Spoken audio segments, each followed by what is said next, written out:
From gen 1 iPhone SE എന്ന് പറഞ്ഞാൽ വിലക്കുറവിൽ ആപ്പിളിൻ്റെ ഏറ്റവും ലേറ്റസ്റ്റ് ഇന്നോവേഷൻസ് ആസ്വദിക്കാൻ കഴിയുന്നൊരു മാർഗ്ഗമെന്നായിരുന്നു. ഈ SE ബ്രാൻഡിങ്ങിൽ 2020 ഒരു പുതിയ സ്മാർട്ട് ഫോൺ വന്നിട്ടുണ്ട്. പക്ഷേ 2 കാര്യങ്ങൾ: നിങ്ങൾ ഈ സ്മാർട്ട് ഫോൺ മേടിക്കാൻ പ്ലാൻ ചെയ്യുന്നുണ്ടെങ്കിൽ ഇന്ത്യയിൽ നിന്നത് മേടിക്കരുത്. രണ്ടാമത്തെ സംഗതി, നിങ്ങൾക്കൊരു പുതിയ ഐഫോൺ ആണ് വേണ്ടത്, ഇന്ത്യയിൽ നിന്ന് പർച്ചേസ് ചെയ്യുകയും ചെയ്യണം. അങ്ങനെയാണെങ്കിൽ SEയേക്കാളും ഞാൻ iPhone 8 നിങ്ങൾക്ക് റെക്കമെൻഡ് ചെയ്യും. എന്തുകൊണ്ടാണ് ഞാൻ ഇങ്ങനെയൊക്കെ പറഞ്ഞത്? കാര്യങ്ങൾ അറിയാനായിട്ട് ഈ വീഡിയോ മുഴുവനായിട്ട് കാണുക. ഇത് നിങ്ങളുടെ ചങ്ങായി ഹാരിസ്, നിങ്ങൾ കണ്ടുകൊണ്ടിരിക്കുന്നത് ആർക്സ് ടെക് എഡ്യൂ.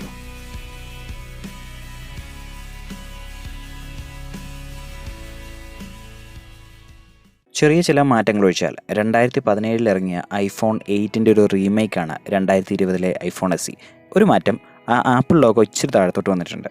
അതിനർത്ഥം iPhone SE മോശമാണെന്നല്ല കേട്ടോ. ഇനി ഡിസ്കസ് ചെയ്യാൻ പോകുന്ന ഫീച്ചേഴ്സ് എന്ന സെഗ്മെൻറ്റിൽ iPhone 8ഉം iPhone SEയും ചെറുതായിട്ട് നമുക്കൊന്ന് കമ്പാരിസൺ ചെയ്ത് നോക്കാം. ഇതിൻ്റെ ഫീച്ചേഴ്സിൽ വലിയ ഡിഫറൻസ് ഉണ്ടോ എന്ന് നിങ്ങൾക്ക് മനസ്സിലാകും. ഇതിൽ ഏത് പർച്ചേസ് ചെയ്യണമെന്ന് നിങ്ങൾക്ക് ഒരു ഐഡിയയിലോട്ട് എത്താൻ പറ്റും. iPhone 8ഉമായിട്ട് സിമിലർ ആയിട്ടുള്ള കാര്യങ്ങൾ ആദ്യമേ പറയാം. സെയിം ഡിസ്പ്ലേ സൈസാണ് SEക്കും iPhone 8നും ഉള്ളത്. ഇനി ഇതിനകത്തുള്ള പിക്സൽ ഡെൻസിറ്റി വരെ വളരെ സെയിമാണ്, പ്രത്യേകിച്ച് മാറ്റങ്ങളൊന്നുമില്ല.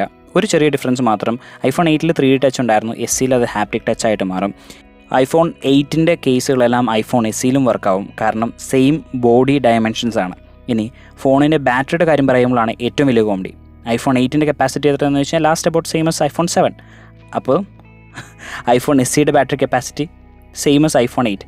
ദാറ്റ് മീൻസ് iPhone 7ൻ്റെ ബാറ്ററിയാണ് 2020 വിൽക്കുന്നത്. And innovation from 2016 is been sold in 2020. Back to some ഡിഫറൻസുകൾ ക്യാമറയിൽ നിന്ന് തുടങ്ങും. നേരെ സ്പെക് ഷീറ്റിലോട്ട് നോക്കുമ്പോൾ വലിയ ഡിഫറൻസ് ഒന്നും നമുക്ക് കാണാനില്ല. 12 മെഗാപിക്സൽ റിയർ ക്യാമറയാണ് 2 ഡിവൈസുകൾക്കുള്ളത്, അതും ഒരേ അപ്പേച്ചർ വാല്യൂ ഉള്ളത്. ഇനി 7 മെഗാപിക്സൽ സെൽഫി ഷൂട്ടറും ഉണ്ട്. ഇതിനകത്ത് എന്താ ഡിഫറൻസ്? A13 ബയോണിക് ചിപ്പ് വരുമ്പോഴേക്കും കുറേ കാര്യങ്ങളിൽ മാറ്റം വരും. പ്രത്യേകിച്ച് പോർട്രേറ്റ് മോഡ് വരും, പോർട്രേറ്റ് ലൈറ്റിംഗ് എഫക്ട്സ് വരും, സ്മാർട്ട് HDR എന്നുള്ള ഫീച്ചേഴ്സ് എല്ലാം വരുന്നതോടുകൂടി റിയർ ക്യാമറ വെച്ചുള്ള ഫോട്ടോഗ്രാഫി എക്സ്പീരിയൻസിന് ഒത്തിരിയേറെ വ്യത്യാസങ്ങൾ വരും. ഇനി വീഡിയോ റെക്കോർഡിങ്ങിൽ 30 FPS വരെയുള്ള എക്സ്റ്റൻഡഡ് ഡൈനാമിക് റേഞ്ച് സപ്പോർട്ടും കൂടെ കയറി വരും. സോ ഇതെല്ലാം A30 ബയോണിക് ചിപ്പിൻ്റെ പ്രത്യേകതകളാണ്. A13 എന്ന ചിപ്പിനെ കുറിച്ച് നമുക്ക് ഡീറ്റെയിൽ ആയിട്ട് സംസാരിക്കാം. അതിനു മുമ്പ് വളരെ നല്ലൊരു ഫീച്ചർ, ഡ്യുവൽ സിം സപ്പോർട്ട്. അത് iPhone SEയുടെ ഒരു എക്സ്ക്ലൂസീവ് ഫീച്ചറാണ്. ഇനി iPhone 8ൽ നിന്ന് ഡൗൺഗ്രേഡ് ചെയ്യാത്തൊരു ഫീച്ചറും കൂടെ SEക്കുണ്ട്. 1 metre water resistance. IP67 certified ആണ് ഈ ഫീച്ചർ. ഒരു ഒപ്പീനിയൻ നിങ്ങളുമായിട്ട് ഷെയർ ചെയ്യാൻ എനിക്ക് ആഗ്രഹമുണ്ട്.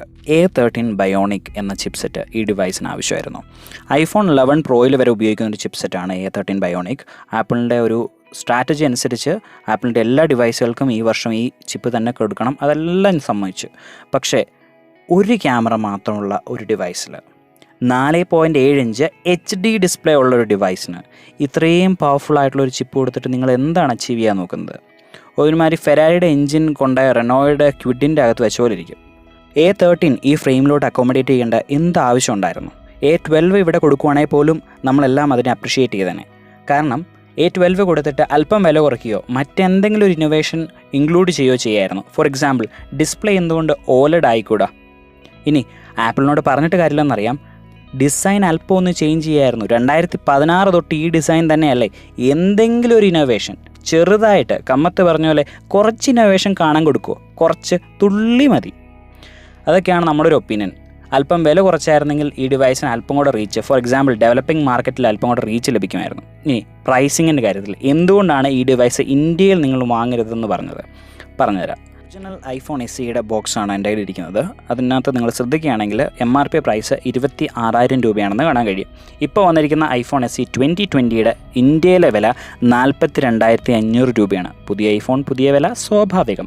പക്ഷേ നിങ്ങൾ ശ്രദ്ധിക്കേണ്ട ഒരു സംഗതിയുണ്ട്. ഇതേ പ്രൊഡക്റ്റിന് US നിങ്ങൾക്ക് $400 കൊടുത്താൽ മതി. $400 എത്രയാടാവേ? ഇന്ത്യൻ മണിയിൽ അത് 30,571 രൂപയാണ്. കളി മനസ്സിലായ? നിങ്ങൾ ഇന്ത്യയിലെ SE മേടിക്കുകയാണെങ്കിൽ 42,500 രൂപ കൊടുക്കണം. അത് US എത്രയാണ്? $555. ഈ SEയുടെ ടോപ്പ് വേരിയൻറ്റിന് പോലും US ഇത്രയും പ്രൈസില്ല. ഡിഫറൻഷ്യൽ പ്രൈസിങ് എന്ന ഈ കലാരൂപം നമ്മൾ കുറച്ച് നാളായിട്ട് ഇന്ത്യൻ മാർക്കറ്റിൽ കാണുന്നതാണ്. അതുകൊണ്ട് അത് ഒരു സർപ്രൈസിങ് ഫാക്റ്റ് അല്ല. പക്ഷേ എനിക്ക് പറയാനുള്ളതാണ്, നിങ്ങൾക്ക് US ഫ്രണ്ട്സൊക്കെ ഉണ്ടെങ്കിൽ, അല്ലെങ്കിൽ നിങ്ങൾക്ക് ഇമ്പോർട്ട് ചെയ്യാൻ കഴിയുമെങ്കിൽ തീർച്ചയായിട്ടും ആ ഓപ്ഷൻ ആയിരിക്കും ഏറ്റവും നല്ലത്. ഞങ്ങളുടെ കൺക്ലൂഡിംഗ് സ്റ്റേറ്റ്മെൻറ്റ് ഇതാണ്: നിങ്ങൾക്ക് iPhone എന്ന ബ്രാൻഡാണ് ആവശ്യമെങ്കിൽ iPhone 8 നല്ലൊരു ചോയ്സാണ്. പ്രത്യേകിച്ച് ബിഗ് ബില്യൺ ഡേയിലും ഫ്രീഡം സെയിലിലൊക്കെ iPhone SE ആയിട്ട് കമ്പയർ ചെയ്ത് നോക്കുമ്പോൾ വില കുറവിൽ ഇപ്പോഴും iPhone 8 ലഭിക്കും.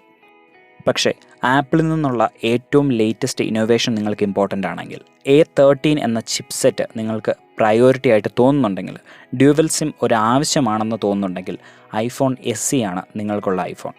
ഇത്രയൊക്കെ കാര്യങ്ങളാണ് എനിക്ക് നിങ്ങളുമായിട്ട് പങ്കുവയ്ക്കാനുള്ളത്. ഈ വീഡിയോ ഇഷ്ടപ്പെട്ടെങ്കിൽ ദയവ് ചെയ്ത് സബ്സ്ക്രൈബ് ബട്ടൺ ക്ലിക്ക് ചെയ്യുക. ഇതുപോലുള്ള ധാരാളം വീഡിയോസ് നിങ്ങൾക്ക് ഈ ചാനലിൽ കാണാൻ കഴിയും. ഈ വീഡിയോ ലൈക്ക് ചെയ്യുക, ഷെയർ ചെയ്യുക. എന്തെങ്കിലും ചോദ്യങ്ങളോ അഭിപ്രായങ്ങളോ ഉണ്ടോ ദയവ് ചെയ്ത് അത് കമൻ്റായിട്ട് മെൻഷൻ ചെയ്യാൻ മറക്കരുത്. ഇത് നിങ്ങളുടെ സ്വന്തം ചങ്ങായി Haris, signing off for now.